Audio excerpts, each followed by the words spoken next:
Plus que jamais, je soutiens tous les messages qu'on voit aujourd'hui sur les réseaux sociaux qui soutiennent fortement les commerces de centre-ville et les artisans. L'idée qu'on connaît que le chocolat a livré tous ses secrets, moi je n'y crois pas. L'artisanat subit les conséquences de cette crise sanitaire de plein fouet. En plus, les 2 confinements auxquels nous sommes confrontés cette année, le premier a eu lieu juste avant Pâques, une période cruciale pour nos clients, et le deuxième démarre à une période qui n'est pas si loin de Noël que ça.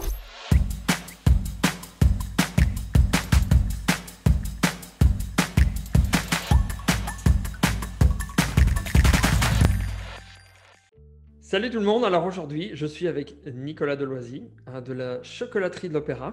En tout cas, bonjour Nicolas, je te remercie d'être là aujourd'hui avec nous. Bonjour, je te remercie de ton invitation, je salue tout le monde, je suis ravi de participer à cette interview.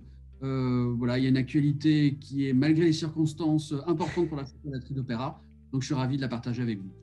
Justement, c'est pour ça en fait que j'ai voulu faire cet échange avec toi pour parler de ta nouvelle, ton nouveau produit Deltora, hein, la couverture de chocolat 70%. Que j'ai reçu là avec un beau petit livret de recettes des chefs chocolatiers, pâtissiers, etc. avec les échantillons.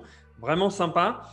Et j'aimerais déjà qui te présenter, fait qui tu es, parce qu'on connaît aussi beaucoup ton père. Et que tu prends la main, etc. de plus en plus, c'est génial. Et donc, je voudrais un petit peu que tu te présentes qui tu es, pour ceux qui ne te connaissent pas encore peut-être bien. Et puis, qui est la chocolaterie de l'Opéra? Et puis après, on ira sur la couverture, la nouvelle couverture que tu présentes, quoi. Alors, moi, effectivement, il y a une grande histoire de chocolat dans ma famille, puisque je suis la 4e génération à travailler dans ce métier. Ça fait un petit moment que j'ai rejoint mon père, il y a une quinzaine d'années. On a travaillé ensemble pendant 12 ans. Moi, j'ai commencé, quand j'ai rejoint la chocolaterie de l'Opéra, à m'occuper du développement de l'export de la chocolaterie de l'Opéra. Aujourd'hui, c'est un peu plus de 40% de nos ventes, des ventes à l'export.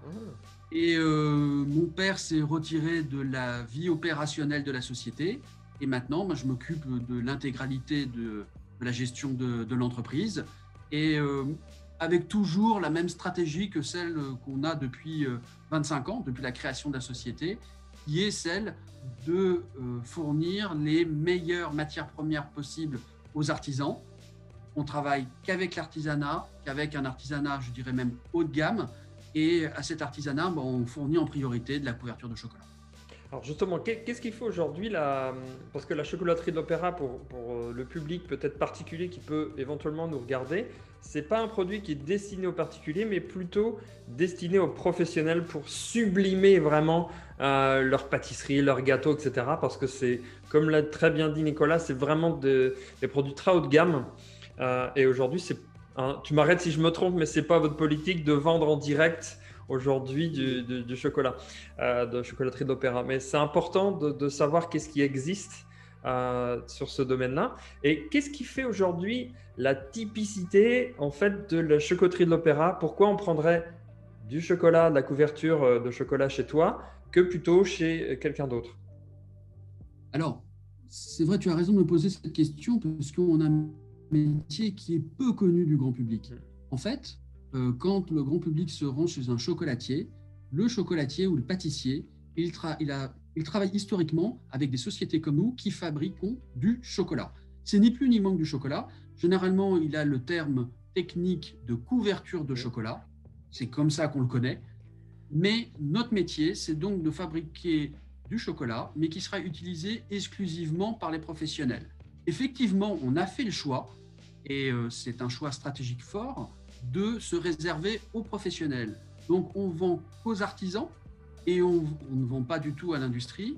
Et on a fait le choix aussi de ne pas avoir des produits à notre marque pour le grand public. Pourquoi on a fait ce choix? C'est un choix très simple. On a fait le choix d'être un spécialiste. On veut vraiment apporter le maximum d'exclusivité à nos clients. Et en réservant nos clients aux professionnels, on leur apporte des produits avec des diffusions qui sont limitées, et c'est quelque chose qui est de plus en plus important pour eux. Aujourd'hui, une matière première, c'est à la fois un outil pour sublimer leur création, c'est le bon terme que tu as utilisé, mais c'est aussi un outil de communication. Ils ont besoin aujourd'hui d'expliquer à leurs propres clients la traçabilité des produits qu'ils utilisent, et c'est quelque chose qui s'est énormément renforcé ces dernières années. Donc, il fait aujourd'hui partie de notre métier de pouvoir expliquer comment on travaille, quels sont nos fournisseurs et comment on crée des chocolats d'exception. Donc, c'est devenu une partie intégrante de notre métier. Ok. Et pour toi, tu auras la valeur la plus forte au sein de la chocolaterie de l'Opéra, ce serait laquelle? Ce qui nous distingue, c'est effectivement cette caractéristique de spécialiste, mais c'est aussi d'être une petite société familiale. Il y en a encore peu dans ce domaine d'activité. Donc, on est dans l'activité de la société au quotidien, on est à toutes les étapes de la vie de la société. Donc, c'est mon père et moi-même qui, historiquement, allons chercher les matières premières. C'est nous qui créons les recettes. Donc, il y a une vraie signature dans des produits de la chocolaterie de l'Opéra. Très souvent, nos clients nous disent, les clients qui nous connaissent le mieux, qu'on voit vraiment transparaître dans nos produits nos goûts. Et ça vous ne cherchez pas forcément des produits très consensuels, mais d'imprimer à nos produits une très forte signature aromatique. Et très souvent, quand on crée des produits, on cherche peu le consensus, mais on cherche vraiment à surprendre nos clients. Quelqu'un qui a envie de travailler avec la chocolaterie de l'Opéra, c'est ce qui va chercher des matières premières pour se différencier. Donc, à nous de donner aromatiquement, techniquement, des produits qui vont surprendre. On ne vient pas pour la chocolaterie de l'Opéra pour la notoriété de la marque. On vient à la chocolaterie de l'Opéra parce qu'on est convaincu qu'on va y trouver des produits qui vont être différents de ceux qu'on trouve dans le marché. Donc, c'est vraiment dans notre travail de tous les jours d'essayer de trouver toutes les manières de surprendre nos clients. Alors justement, quand vous allez dans les plantations de cacao, comment vous vous tournez sur tel ou tel choix en fait, de fèves en fait, ou de variétés pour les sélectionner et justement se décider à dire tiens, on va faire telle typologie de couverture parce qu'il y a une demande. Comment vous recherchez, vous avancez là-dessus? Il y a plusieurs facteurs qui peuvent rentrer en compte pour la création d'un nouveau produit. Aujourd'hui, on a un certain nombre d'origines qui sont déjà disponibles à notre gamme. On pourrait les empiler à l'infini, les origines. On pourrait avoir 30 chocolats d'origine dans notre gamme. Pourquoi pas? Je ne pense pas que c'est ce qu'attendent nos clients. Donc, quand on crée un nouveau chocolat d'origine, il faut que plusieurs facteurs soient, validés pour qu'on ait envie de créer ce nouveau produit. La première chose, et ça commence par là, aujourd'hui, des possibilités de rencontrer des nouvelles plantations, de nouvelles coopératives, elles sont de plus en plus importantes. Les moyens de communication ayant beaucoup évolué, on a de plus en plus de possibilités d'être en contact avec de nouvelles plantations. Donc, au départ, la création d'un nouveau chocolat, c'est d'abord un coup de cœur aromatique. Il faut que les fèves qu'on goûte nous plaisent. Ça peut paraître être assez évident, mais ça commence comme ça. Je dirais qu'à la fois elles nous plaisent, mais qu'à la fois elles complètent de manière homogène et intelligente une gamme déjà existante. Si c'est pour créer de nouveaux chocolats qui ont déjà des goûts très similaires à ceux qu'on a déjà, pas beaucoup d'intérêt. Et aujourd'hui, il faut aussi qu'on ait le maximum de traçabilité et à la fois de traçabilité, mais aussi de garantie sur la pérennité des plantations. Alors, clairement, ça passe évidemment par un voyage dans les plantations pour essayer de comprendre comment ces plantations fonctionnent. Est-ce que tout le travail dans la plantation, le travail qui est effectué au niveau de l'entretien de la plantation, et évidemment, le plus important, le travail post-récolte, c'est-à-dire la fermentation et le séchage, est fait suivant les critères qui nous conviennent.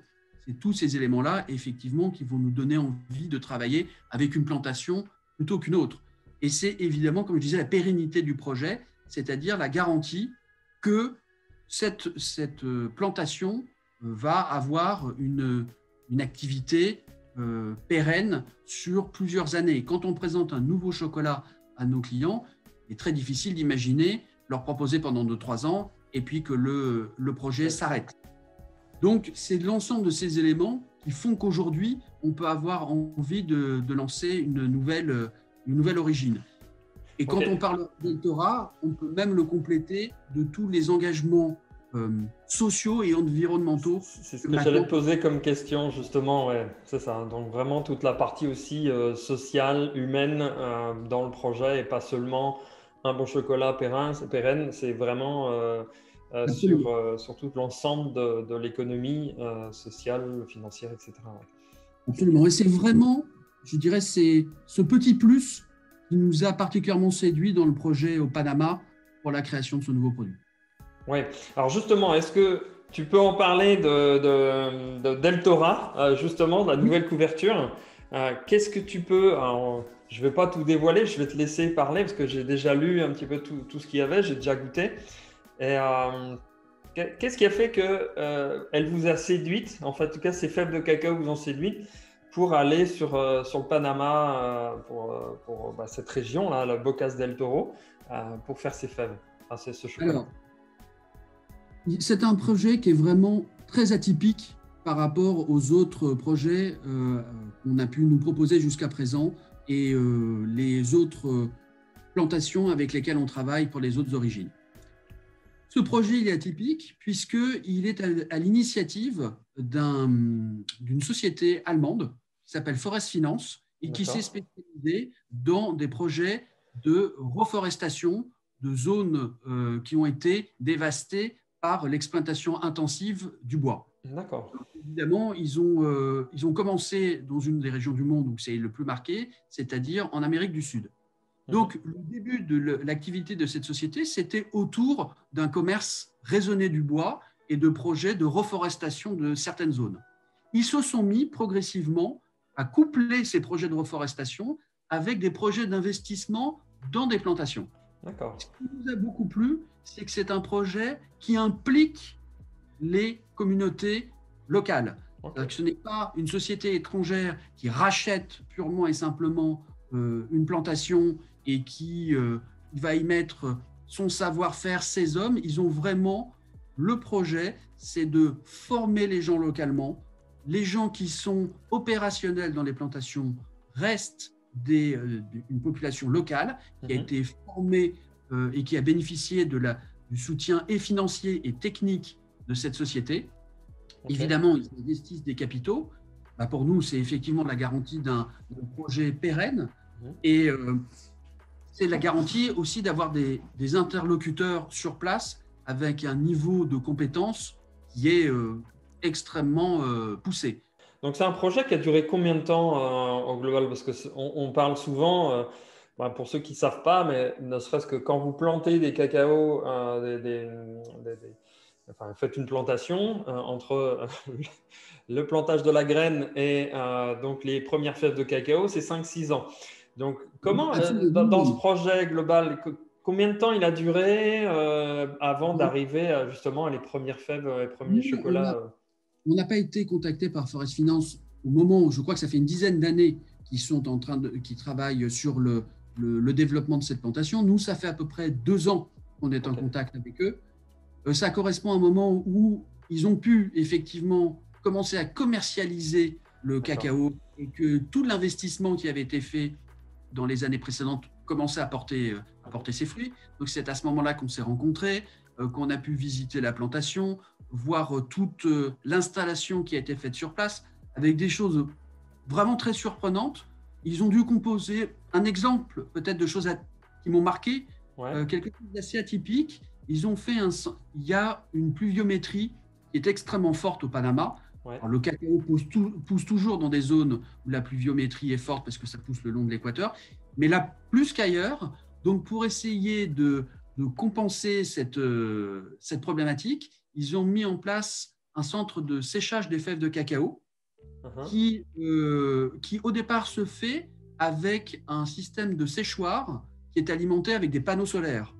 Bon, très atypique. C'était la première fois que je voyais ce type d'installation qui permet de sécher les fèves, d'accélérer le séchage sans utiliser des systèmes de séchoir qui soient trop violents et pour éviter que les fèves ne moisissent avec un temps de séchage trop long. Ouais. Donc voilà une solution très atypique qui était extrêmement séduisante. Intéressant. Et Ouais. voilà, il a fallu, nous, entre le moment où on a reçu les premiers échantillons de fèves et le moment où on parle aujourd'hui, à peu près 2 ans.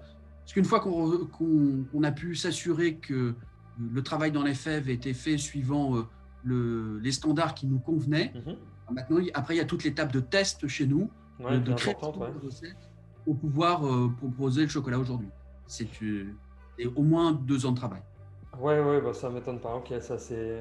Et justement, alors le résultat, qu'est-ce que les chefs en pensent? Sur quoi ils l'utilisent principalement? Est-ce que c'est plus pour des ganaches? Est-ce que c'est plus pour de la couverture, pour du moulage? À quoi est destinée cette couverture-là? Alors, déjà, cette couverture, elle rejoint une gamme chez nous qui est déjà existante. Et cette gamme, c'est la gamme des chocolats d'origine qui s'appelle chez nous Pure Plantation. Sur plantation. Nous, on a fait un choix assez spécifique sur cette gamme, c'est que tous nos chocolats d'origine ont la même recette. Donc, Ok. pourquoi ce choix un peu atypique? C'est un choix où on veut vraiment montrer que seul le terroir suffit pour créer de grandes différences aromatiques entre les chocolats et que un Venezuela, un Madagascar, un Panama vont avoir des goûts très différents uniquement parce que la fève suffit à faire des personnalités très, très marquées. Ouais. Donc, cette recette est une recette à 70% de cacao avec 44% de beurre. Alors, ça le destine de manière assez naturelle à un produit de dégustation. Donc, pour faire des tablettes de dégustation, c'est un chocolat qui aura une recette qui est idéale. Pour autant, c'est une recette qui permet une utilisation à peu près sur tout type d'utilisation. Donc, c'est un chocolat qui peut fonctionner pour de l'enrobage, c'est un chocolat qu'on pourrait utiliser en pâtisserie, c'est un chocolat qu'on pourrait utiliser pour à peu près toutes les utilisations en chocolaterie. Donc, ça reste une recette assez multi-usage. Et si on parle aromatiquement, le Panama est un produit qui reste assez rond. Donc, c'est un produit, oui, avec une personnalité assez forte. Ah oui, mais ça c'est sûr. Mais c'est un produit qui se distingue aussi, ça reste un produit très subtil, équilibré. Donc, c'est un produit qui va fonctionner, je dirais, à peu près avec tout autre type d'ingrédients. Alors qu'on a des chocolats dans notre gamme avec des personnalités si fortes qu'ils vont fonctionner qu'avec un certain type d'ingrédients. Là, il va rester multi-usage par sa recette et assez facile à combiner avec d'autres ingrédients par ses qualités aromatiques. Donc, pour répondre à ta question, quelles sont les premières réactions des chefs? Plutôt positives. Pour l'instant, là, on a vraiment fait une présentation déjà à un nombre de clients important. Les réactions sont positives, aussi bien chez les chocolatiers que chez les pâtissiers. Il y a une vraie... c'est inspirant pour eux. Certains, même chocolatiers, imaginent l'utiliser en enrobage. Ça montre que ça peut être un produit qui va fonctionner avec plein d'ingrédients différents. Donc, on est vraiment confiant pour que ça devienne chez nous vraiment un produit avec des ventes très larges. Donc, ce ne sera pas qu'un produit qui fonctionnera avec quelques desserts signatures, mais qui devrait fonctionner de manière globale. Et alors, moi, je me rappelle aussi le procédé que vous aviez utilisé au niveau de la torréfaction. Est-ce que la méthode que vous utilisez au niveau de la torréfaction, vous l'avez utilisée pour le Deltora, à basse et à plusieurs multitudes? C'est ça. Le procédé auquel tu fais référence s'appelle le procédé Sequentia. Sequentia, exact. Voilà, qui est effectivement un procédé de torréfaction qui est spécifique à la chocolaterie de l'Opéra. C'est un procédé de torréfaction qu'on a créé il y a 3 ans. Alors, ce procédé, on l'a destiné à une gamme spécifique, la gamme du même nom, Sequentia. On a décidé de garder une torréfaction classique pour ces fèves. Là, c'est un vrai choix aromatique. Il n'y avait pas de contraintes techniques qui nous auraient empêché de le faire, mais il se trouve que ce procédé de torréfaction fonctionne mieux avec certains types de fèves que d'autres. Et là, on a préféré, en faisant des tests avec les 2 systèmes de torréfaction, c'est le système de torréfaction classique qui fonctionnait le mieux. Alors, il faut savoir qu'une torréfaction dite classique chez nous, c'est comme une torréfaction longue. Et c'est une torréfaction qui, évidemment, est différente en fonction de tous les types de fèves qu'on torréfie. On torréfie, chaque origine est torréfiée et séparément. Donc on ne mélange pas des fèves au moment de la torréfaction. On les mélange après, quand on veut faire des chocolats avec plusieurs types de fèves. Donc on torréfie origine après origine. C'est une question à la fois de personnalité aromatique, mais c'est une question physique. C'est que les fèves n'ont pas toutes la même taille, par exemple, et que des fèves plus petites ou des fèves plus grandes ne vont pas avoir besoin d'un temps de torréfaction identique. Oui, c'est comme, on va prendre l'exemple pour les particuliers qui nous regardent, c'est comme si vous mettez des amandes dans votre four. Bah, si vous avez des petites amandes et des grosses amandes, bah, évidemment, vous voulez les torréfier, les griller. Il y en a qui vont être grillés avant que d'autres. Donc, c'est aussi simple que ça. C'est exactement l'exemple avec les fruits secs est parfait. Nos clients qui font du praliné le savent. Quand on torréfie des noisettes, toutes les noisettes ne font pas la même taille, donc il faut adapter son temps de torréfaction. Et parfois même, pour une même origine, d'une récolte à l'autre, elles ne vont pas avoir exactement la même taille et on va affiner nos paramètres. Et ça, c'est indispensable quand on veut respecter les caractéristiques aromatiques d'une fève qu'on achète. Moi, je voulais revenir un peu sur Sequentia, parce que c'est vrai que moi, j'ai été bluffé quand j'ai goûté, même celle que vous aviez dans votre laboratoire, que vous n'avez pas mis en production. Et moi, quand j'ai goûté, je ne sais plus, vous aviez fait des tests de souvenirs. Et j'avais goûté justement un chocolat et tout de suite, ça m'a connecté dans le champ de la fève, dans le champ des cacaoyers, comme si je prenais dans ma bouche en fait une fève de cacao. Et ça m'a marqué dans le laboratoire. En tout cas, il y avait une fève qui m'a marqué. Et est-ce que justement cette gamme Sequentia, est-ce que c'est quelque chose qui vous voulez développer aussi, ou est-ce que ça a bien, comment dire, le marché, en tout cas les professionnels ont bien accueilli, ou pas du tout, parce que c'est vrai que c'est quand même un peu plus atypique, c'est vraiment différenciant, et ceux qui n'ont pas vraiment goûté la fève ou qui n'ont pas cette expérience-là, cette occasion-là, pour eux, ça fait peut-être trop terreux, trop terre, enfin, différent. Et qu'est-ce que tu en penses? C'est quoi les retours de ça aujourd'hui? Alors maintenant, on a 3 ans de recul sur ce produit. En 2 mots, pour les gens qui nous écoutent, pour qu'ils comprennent, en fait, nous sommes partis d'un constat que très souvent, nous trouvions que dans le chocolat, les arômes de torréfaction, au moment où on torréfie des fèves de cacao, on va modifier l'arôme de la fève et y ajouter un arôme de torréfaction. Et pour le grand public, c'est quelque chose qu'on identifie très bien, par exemple, dans le café, ces arômes de cuisson. Et généralement… Je précise qu'il n'ajoute rien, c'est juste que la torréfaction, en fonction de la torréfaction, on peut avoir des goûts complètement différents. C'est comme la fermentation, c'est comme la recette du chocolat. Chaque étape, il y a de souvenirs, c'est 4 fortes étapes qui peuvent avoir un goût complètement différent du chocolat au final. Et la torréfaction, c'est quelque chose, comme tu le dis très bien, et je vais te laisser continuer, est une étape où vous avez travaillé justement notamment avec Sequentia pour avoir des résultats qui sont que moi j'aime beaucoup, en tout cas dans ma palette de saveurs. Donc voilà, je te laisse continuer. Alors effectivement, je complète tout à fait ce que tu es en train de dire en disant que pour nous, c'est une étape clé, la torréfaction. Que beaucoup de chocolats, que pour nous, avaient des arômes de torréfaction peut-être un peu trop marqués et qu'on perdait et qu'ils couvraient les arômes originels du cacao, parfois d'ailleurs en essayant de masquer des goûts indésirables. Donc l'idée de cette procédé de torréfaction, c'est de maîtriser mieux les arômes de torréfaction dans le chocolat pour faire ressortir les arômes du fruit, c'est-à-dire les arômes de la fève de cacao.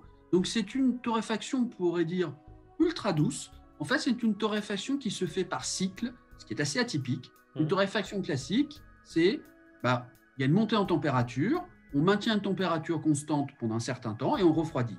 Et là, dans Sequentia, donc l'idée de séquence, et les séquences, c'est il y a une montée en température, le maintien d'une température, un refroidissement et une remontée en température. Oui, c'est ça. C'est très atypique.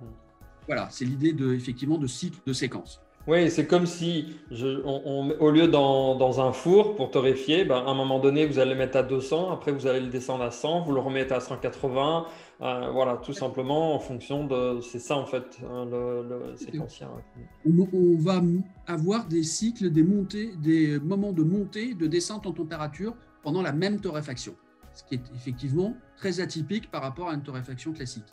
Le résultat, tu l'as très bien décrit, il est assez incroyable et vraiment, il donne des chocolats beaucoup plus fruités Ouais. dans le sens où effectivement, on va vraiment faire ressortir le goût de la fève de cacao. Est-ce qu'on va appliquer ce procédé de torréfaction à d'autres produits? Pourquoi pas? Ouais. Pourquoi pas? Et à chaque fois qu'on a un nouveau type de fève, on se pose la question de savoir quel va être le procédé de torréfaction qui va mieux sublimer. Ça sera parfois séquentia, ça sera parfois une torréfaction plus classique. Mhm. On verra. Je rebondis sur une question que tu m'avais posée en début en disant, mais c'est quoi l'identité de la chocolaterie de l'Opéra? Mhm. Mais je crois que Séquentia, c'est une très belle démonstration de ce que c'est l'identité de la chocolaterie de l'Opéra. On est un spécialiste, et c'est ce que viennent chercher les professionnels chez nous. D'un spécialiste, on attend aussi de l'innovation, donc de toujours proposer soit d'être innovant dans les matières premières, dans les procédés de fabrication. Il y a beaucoup de manières d'être innovant pour du chocolat. C'est un produit beaucoup plus complexe et technique qu'on pourrait l'imaginer. Ok. Donc à nous, on n'en a pas du tout vu le bout du chocolat. Il y a encore beaucoup de terroirs qu'on ne connaît pas. On pourra encore faire évoluer les recettes. On peut encore innover sur le procédé de fabrication. Donc l'idée qu'on connaît que le chocolat a livré tous ses secrets, moi je n'y crois pas. Je pense qu'on peut encore exploiter encore mieux ce produit et qu'il n'est pas forcément nécessaire d'y ajouter d'autres éléments que les ingrédients classiques comme la fève de cacao pour créer de nouveaux goûts. Qu'est-ce que tu penses des nouvelles couvertures qui sont sorties comme le rubis ou pour certains le framboise, etc. Est-ce que ça, c'est des choses qui sont pour toi dans tes cartons ou c'est des axes où vous n'avez pas envie d'aller? C'est quoi Alors, le... clairement, de toute façon, je vais être. C'est très positif que les sociétés sur ce marché montrent de la créativité et de l'innovation. Ça, je suis d'accord avec toi, c'est vrai, c'est très important, c'est très très important. Ouais. Il y a des choses, il y a des sociétés très, très fortes sur ce marché qui ont une capacité d'innovation importante et qu'elles innovent, c'est quelque chose d'extrêmement positif pour les professionnels qui leur montrent tous qu'on peut encore leur proposer plein de choses différentes. Donc, dans ces nouvelles couvertures, il y a des choses qui ne semblent pas correspondre à l'identité de la chocolaterie de l'Opéra.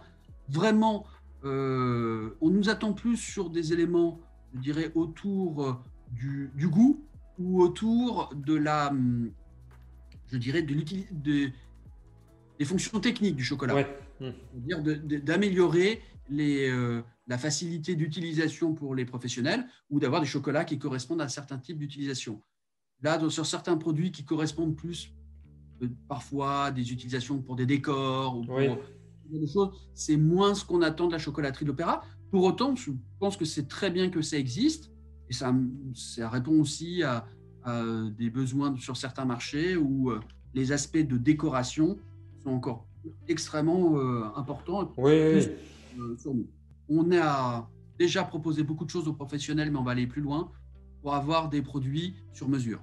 Il y a une vraie demande plus importante des professionnels pour avoir des produits qui leur ressemblent.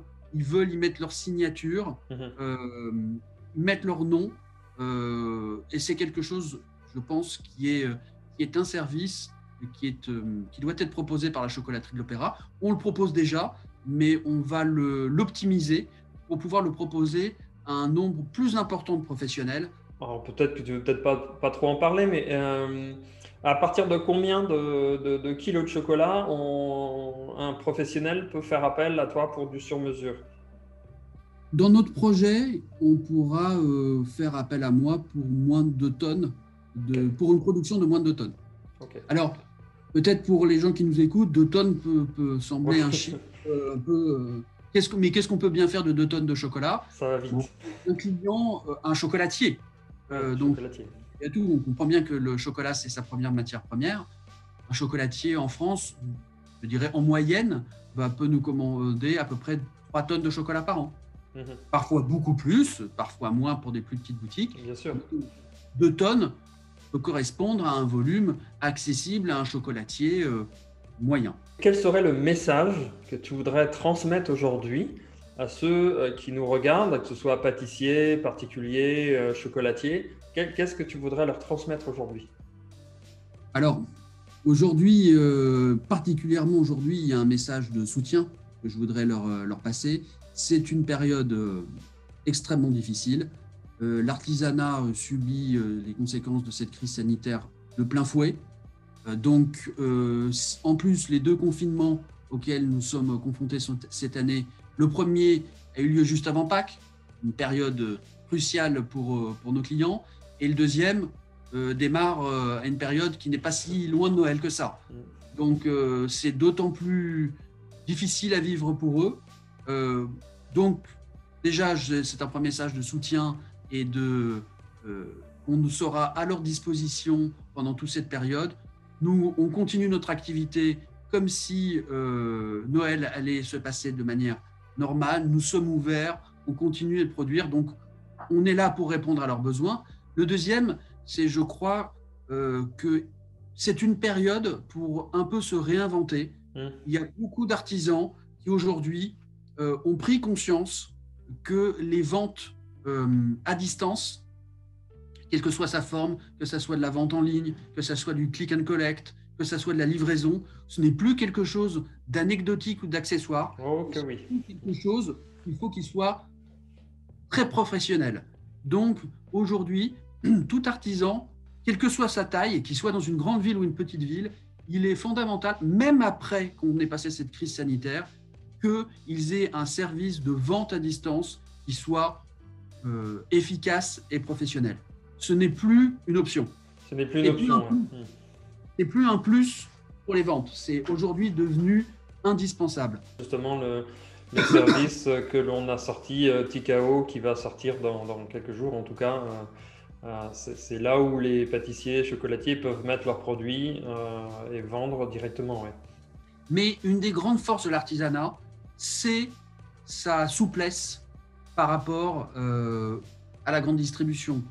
Tout ce qui a été fait pendant la période de Pâques pour que le grand public ait envie d'aller acheter ses produits pour Pâques, les chocolats, chez son artisan et pas dans la grande distribution, les artisans ont bien compris de quelle manière ils pouvaient se différencier. Il faut qu'ils continuent à le faire.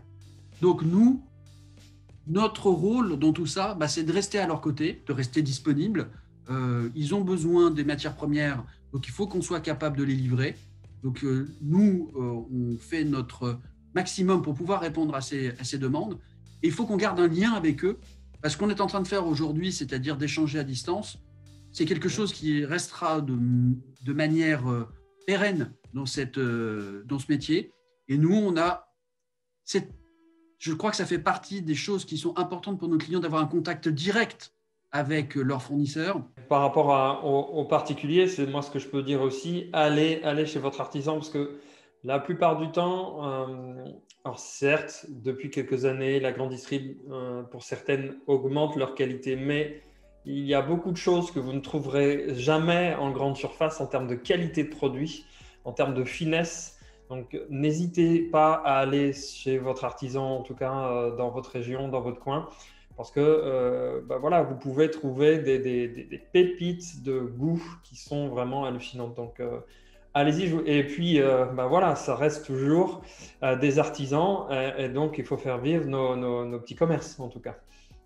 Absolument. Plus que jamais, je soutiens tous les messages qu'on voit aujourd'hui sur les réseaux sociaux qui soutiennent fortement les commerces de centre-ville et les artisans. Si on veut faire vivre nos villes et vivre nos centres-villes, il faut faire vivre nos commerces. On a des centres-villes en France qui, pendant les petites et les moyennes villes, ont beaucoup souffert. Donc, il faut faire vivre ces artisans. Vous y trouverez effectivement des choses que vous ne trouverez pas ailleurs. Le niveau globalement de l'artisanat en France, en pâtisserie, en chocolaterie, a encore énormément progressé. Ouais. Donc, vous serez surpris il ne faut pas penser non plus qu'aller chez un artisan, les prix seront beaucoup plus importants que la grande distribution. Ce n'est pas vrai. Les artisans aujourd'hui ont des prix qui sont souvent maîtrisés. Merci, je dirais pour cet aspect, merci les médias. Il y a des jeunes qui s'intéressent de plus en plus à ces métiers. Ces métiers sont en train d'acquérir les lettres de noblesse qui parfois leur ont manqué. Vouloir devenir pâtissier, vouloir devenir chocolatier, ce n'est pas une voie de garage, c'est une voie d'excellence. Donc, il faut motiver les jeunes à rejoindre ces métiers. C'est l'avenir de la profession qui est en jeu et c'est des métiers magnifiques. Donc, c'est en aucun cas une déception pour des parents d'avoir des… Oui, ça c'est vrai qu'il y a une époque, alors je ne sais pas si c'est toujours le cas, mais c'est vrai qu'il y a eu une époque, moi quand j'avais fait ça aussi, c'était souvent une voie de garage, mais non, c'est plus du tout le cas. C'est pas du tout le cas du tout, au contraire. Et tous ces chocolatiers, ces pâtissiers aujourd'hui médiatiques sont évidemment des images fortes pour la jeunesse, tant mieux. Aujourd'hui, on voit effectivement plus que jamais des émissions autour du thème de la gastronomie et de la pâtisserie. Si ça crée des vocations, on peut qu'en être satisfait et tout ce qu'on peut faire pour inciter des gens à rejoindre ce métier, des jeunes ou des moins jeunes, puisqu'on voit de plus en plus bien sûr. Donc, c'est quelque chose dont on peut être très fier. En tout cas, merci à toi, Nicolas. Je te souhaite super continuation, en tout cas, pour la chocolaterie de l'Opéra. Beau démarrage pour, en tout cas, la couverture Deltora, 70%. Moi, je l'ai trouvé vraiment sublime, très typique. Donc, vraiment sympa comme produit. Et puis, de toute façon, nous, on se retrouve peut-être sur une prochaine vidéo. Prochain, peut-être en physique plus tard. Et moi, je te dis excellente journée à toi. À très vite, tout le monde. Bye bye. À bientôt. Au revoir.